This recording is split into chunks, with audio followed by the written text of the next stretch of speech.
বিসমিল্লাহির রহমানির রহিম। ঈদ মোবারক। প্রিয় দেশবাসী, আসসালামু আলাইকুম। ত্যাগ, তাকওয়া আর সংযমের শিক্ষা দিয়ে বিদায় নিয়েছে পবিত্র মাহে রমাদান।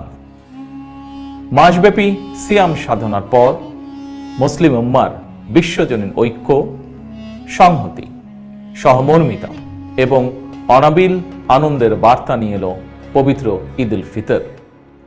প্রতিটি ঘরে, প্রতিটি পরিবারে ঈদ আনন্দ পৌঁছে যাক সকলের তরে। আসুন আমরা রমাদানের আদর্শে উদ্বুদ্ধ হয়ে একে অপরের সঙ্গে পবিত্র ঈদ আনন্দ ভাগাভাগি করে নেই।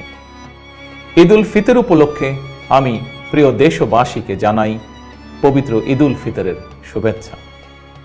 বাংলাদেশ সহ বিশ্ব মুসলিম উম্মার প্রতি জানাই আন্তরিক অভিনন্দন ও মোবারকবাদ। ঈদ মোবারক। আল্লাহ হাফেজ।